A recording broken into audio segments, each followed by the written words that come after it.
Alrighty, guys, brothers motors. Toyota this, Toyota that. Toyota can go 400,000 miles without needing anything, engine or trans related. Get you a Toyota. That's what I'm so used to hearing and seeing in my comment section. Well, what do we have here? Damn, I forgot the year. However, you can see what we're doing. Now, my partner called me earlier and asked me, do I think he should take on this job? Guys, we are an independent shop, but we can do anything as it relates to replacing a hard part. The only thing we fear and we back out of is hardcore drivability problems, okay?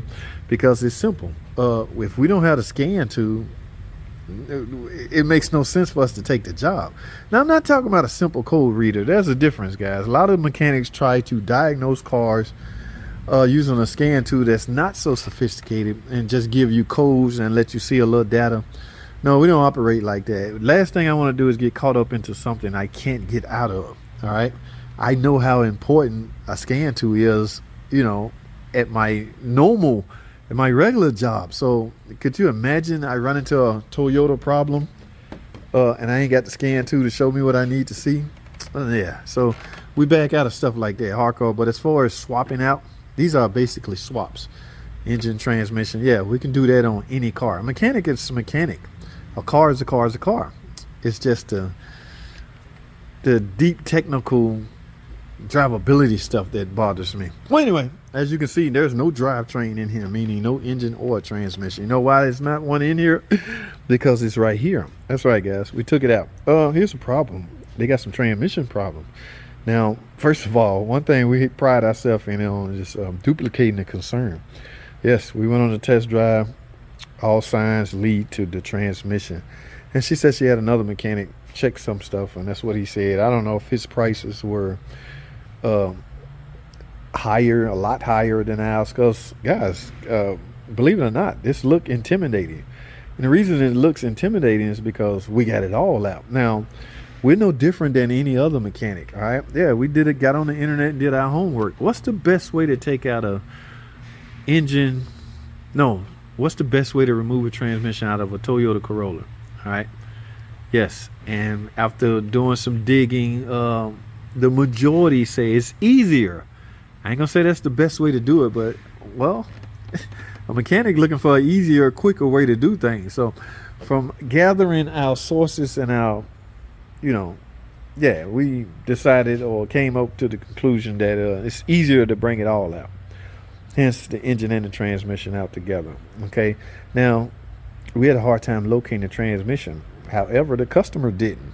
All right. So he took it upon himself. And ta-da, this is what we got. Okay. Is it any good? I don't freaking know. We acting as an R&R company right now. Swap outs. Did they give them a warranty? I don't know that either. All right. Will I have to do something, just say initialize? Y'all ever heard of the term initialization? Yeah. On some of the CVTs. In fact, we had customers or shops tow their cars here so we can initialize after they replace the transmission. And it's basically marrying the transmission to the car. So yeah, do we have that capability? I don't know. We got a nice snap-on tool. We'll be able to find out. If not, guess what? We may have to tow it to Toyota.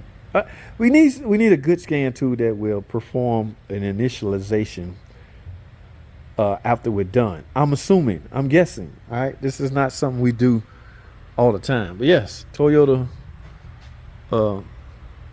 Corolla. All right, transmission is shot. He said it was kind of pain to unhook everything. I mean, guys, it's like a puzzle. Okay. It's no different than a multi-air engine that we yank out all the time. Just remove everything, lay it over to the side.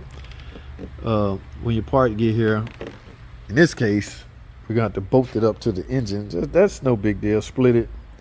All the bell housing bolts, they already got loose, and we're just going to bloop, bloop, bloop, bloop, bloop, bloop, then jack it back up and put it back in. All right. This looked like a good time to do one of those. All right. We're not going to discuss that. So, I wish I knew the year of this thing.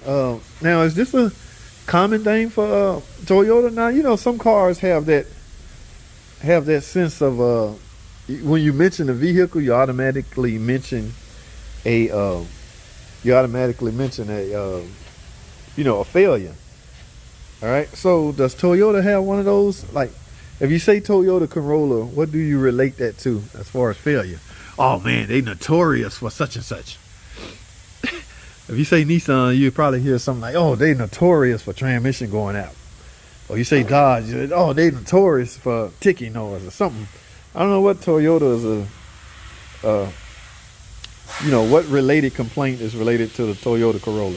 If anybody knows, let me know in the comment section. Well, I'm gonna get out of here, man. I'm talking too much. We're gonna tackle this and finish this up probably tomorrow. All right, but yeah, we she was okay with the labor rate. It'd be tacky for me to mention that, but obviously I assume it was a whole lot lower than what that other shop charged. Will we run into problems? I do not know, but we committed at this point. Once you committed, you got to go to the finish line, get it done, get her done. Damn it! All right, guys, that's all I have. When we get it in and get it running, I'll let y'all on the test drive. I'll fire the camera back up on the test drive because we got to make sure it's on point. All right, when we're done. That's just what we do. All right, we want to here to please our customers. Okay. I don't know where you got this from. Is it a Derman? I see some orange right there. It may be Derman, a Derman transmission. Wait a minute. So, is it any good? Again, I don't know. Let me stop clowning around. Yeah, we got to take all this out. Guys, I got to go. That's all I have. Thanks for watching.